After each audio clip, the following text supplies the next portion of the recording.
తెలంగాణ రాష్ట్ర ప్రభుత్వం మల్కాపూర్ డివిజన్లో సుమారు 37 కోట్ల వ్యయంతో 100 పడకల ప్రభుత్వ ఆసుపత్రికి నిధులు మంజూరు చేయడమే కాకుండా ఆసుపత్రి భవన నిర్మాణపు పనులను ప్రారంభించడం పట్ల హర్షం వ్యక్తం చేస్తూ మల్కాపూర్ డివిజన్ కాంగ్రెస్ పార్టీ నాయకులు, కార్యకర్తలు మల్కాపూర్లోని ఎలిఫెంట్ సర్కిల్లో ముఖ్యమంత్రి రేవంత్ రెడ్డి చిత్రపటానికి క్షీరాభిషేకం చేసి హర్షం వ్యక్తం చేశారు.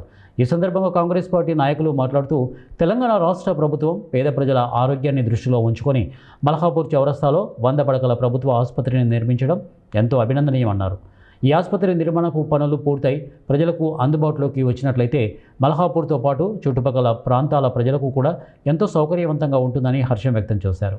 ఆసుపత్రి మేము మంజూరు చేసినాం, దాన్ని ముఖ్యమంత్రి గారు అమలు చేసిరని చెప్తా ఉన్నారు. అయ్యా 2.5 సంవత్సరాలు అవుతుంది. ఆనాడు మీరు చేసింది బస్తీ దవాఖానాలు, ఒక బెడ్, ఒక డాక్టర్, ఒక అటెండర్. ఆ ఆసుపత్రిని మీరు ఉప్పల్ నియోజకవర్గంలో 6 చేసినారు. ఇవాళ ఉప్పల్ నియోజకవర్గంలో మా రేవంత్ అన్న సర్కార్లో ప్రజాపాలనలో 100 పడకల ఆసుపత్రికి 37 కోట్ల 50 లక్షల రూపాయలు మా ముఖ్యమంత్రి కేటాయించిండు.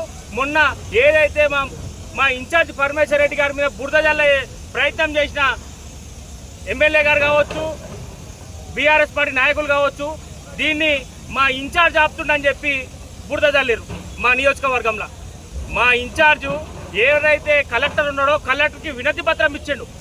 ఏవైతే 37 కోట్లకు మాకు స్థలం సరిపోకపోతే ఏదైతే ల్యాండ్ ఉందో దాన్ని రోడ్డు లెవెల్ తీసుకురమ్మని మా ఇన్ఛార్జి చెప్పిండు. కాబట్టి ఇవాళ కలెక్టర్ గారి ఆదేశాలు ఏమున్నాయి, రోడ్ లెవెల్గా ఏదైతే ఏర్పడ్డ గడ్డ ఏదైతే ఉందో దాన్ని రోడ్ లెవెల్ చేయమని చెప్పి మా ఇన్ఛార్జ్ చెప్పడం జరిగింది.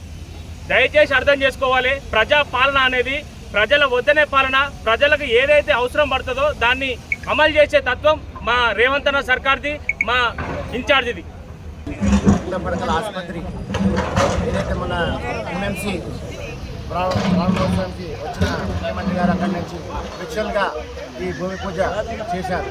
దానికి సందర్భంగా ఈరోజు మా గౌరవ ముఖ్యమంత్రి గారికి పాలాభిషేకం చేయడం జరిగింది.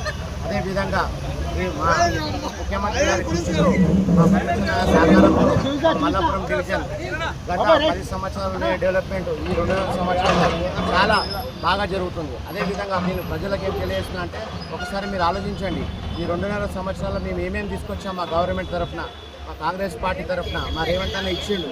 కొంతమంది వ్యక్తులు చెప్తున్నారు మేమే తీసుకొచ్చినామని. మీరు తీసుకొచ్చింది కాదు, మేము ఇచ్చింది అది. మా రేవంత్ అన్న ఎప్పుడైతే పార్లమెంటు మన ఎంపీ ఉన్నారో అప్పుడు ఈ మన ఉప్పల్ కానీ 7 కాన్స్టిట్యూన్సీ తిరిగి ఇక్కడ ఉన్న సమస్యలన్నీ నాకు తెలుసు కాబట్టి వరాలు జల్లు కురిపిస్తున్నారు. అది కూడా మన రీసెంట్లీ మన ఏదైతే మీటింగ్లో కూడా చెప్పాడు, మన మల్కాజ్గిరి పార్లమెంట్లో ఏదైతే 7 ఉన్నాయో వాళ్ళకు మీరు ఏది అడిగినా కూడా నేను అందుబాటులో ఉంటా, మీకు సహకారం చేస్తా, మీకు నిధులు ఇస్తా అని ప్రత్యేకంగా చెప్పారు. దానికి మా ముఖ్యమంత్రి గారికి మేము మా మల్లాపురం పార్టీ కాంగ్రెస్ తరఫున సర్కిల్ తరఫున 100 పడకల హాస్పిటల్ ఏర్పాటు చేయడం చాలా గర్వకారణం. ఎందుకంటే గతంలో రేవంత్ అన్న గారు చెప్పినట్టు చూసినాం, మనము కరోనా టైంలో మనం చూసినట్టయితే అప్పుడు పరిస్థితి బెడ్లు లేక చాలామంది చనిపోవడం, మనము అప్పుడు చాలామంది మన సర్కిల్లోనే చాలామంది చనిపోవడం చూసినాము. అప్పుడున్న దృశ్య మన రేవంత్ అన్న గారు అప్పుడే ప్రభుత్వం మన కాంగ్రెస్ ప్రభుత్వం వస్తే ఏం చేసామో అని చెప్పి ఆ కరోనా టైంలో మనం అన్న ప్రణాళిక సిద్ధం చేయడం జరిగింది. దాంట్లోనే భాగంగా మనం మల్కాజ్గిరి కార్పొరేషన్ ఒక సపరేట్ కార్పొరేషన్ చేస్తూ మళ్ళీ వివిధ సర్కిళ్ళు చేస్తూ ఉత్తర్వులు జారీ చేసిన తర్వాత నుంచి మీరు అబ్జర్వ్ చేసినట్టయితే ప్రతి ఒక్క సర్కిల్లో ప్రతి ఒక్క డివిజన్లో అభివృద్ధి కార్యక్రమం అనేది రోజు రోజుకి పెరుగుతూనే ఉంది.